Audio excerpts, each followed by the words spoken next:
क्या आप जानते हैं कि सांपों में देखने की शक्ति तो कम होती ही है, इसके साथ ही उनमें सुनने का पावर भी कम होता है।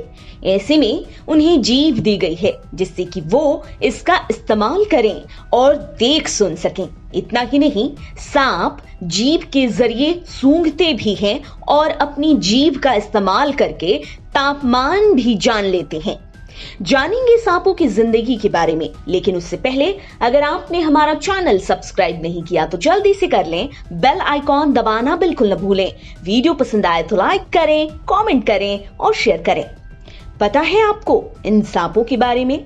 दरअसल सांपों की जीभ कटी होती है, लेकिन क्यों? सवाल तो ये है। तो फिर इसका जवाब क्या है? जवाब बेहद आसान है और वो ये कि सांप अपने जीभ से ही अपने शिकार को पकड़ता है और ये कटी जीभ शिकार के बारे में, उसकी गर्मी, दूरी या फिर दिशा के बारे में सब कुछ बता देती है। कटे होने की वजह से जीभ ज्यादा फैल पाती है और शिकार आसानी से पकड़ में आ जाता है। अब जानते हैं कि पौराणिक मान्यताओं के तहत क्या है सांपों की जीभ के कटने की वजह। पौराणिक मान्यता जानने के लिए जाहिर है पौराणिक कथा जाननी होगी, तो चलिए कथा ही जान लेते हैं। गरुड़ और सांप की ये कहानी है। ये दोनों ही एक दूसरे के सौतेले भाई हैं। सांपों की माँ कद्रू ने छल किया और गरुड़ की माँ विंथा को अपनी दासी के तौर पर रख लिया। फिर सांपों ने गरुड़ के सामने एक बड़ी दिलचस्प शर्त रख डाली। क्या थी वो शर्त? दरअसल गरुड़ से सांपों ने कहा कि अगर स्वर्ग से वो अमृत लेकर आ जाए तो उनकी माँ को दासत्व से मुक्त कर दिया जाएगा।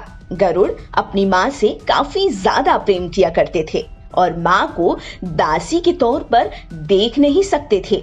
ऐसे में उन्होंने अपनी माँ को मुक्त कराने और सम्मान वापस दिलाने के लिए स्वर्ग लोक पर आक्रमण कर दिया। फिर सभी देवताओं को हराकर अमृत लेकर भी आ गए। गरुड़ बहुत ज्यादा पावरफुल थे। उन्हें ऐसा करने में ज्यादा मेहनत नहीं करनी पड़ी। गरुड़ की शक्ति को भगवान विष्णु ने जब देखा तो वो बहुत खुश हो गए और उन्होंने गरुड़ को अपना वाहन बना लिया।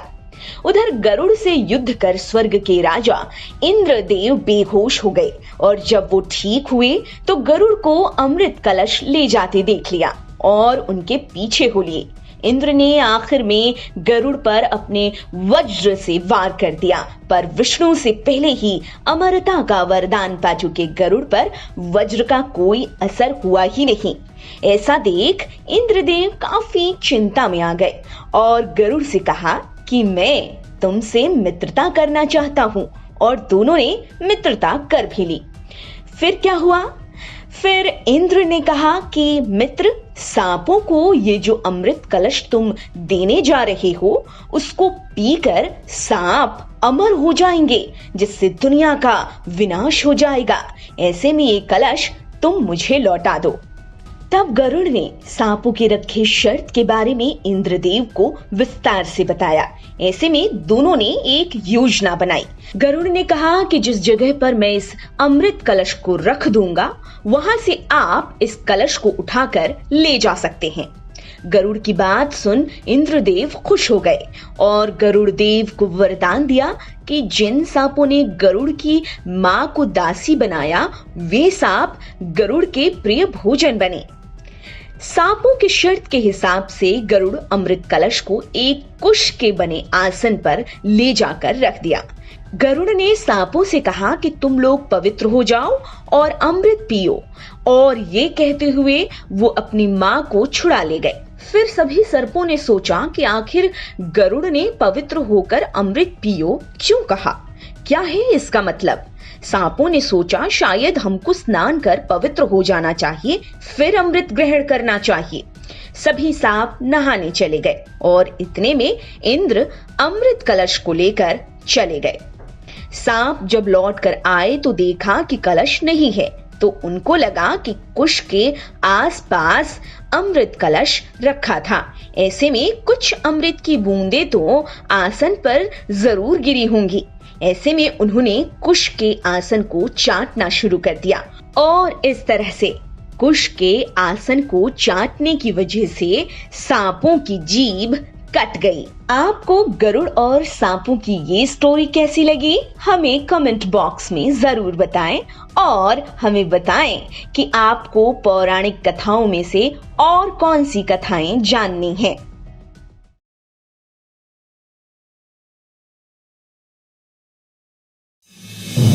आप देख रहे हैं नेट्रिक न्यूज, साहस सच कहने का।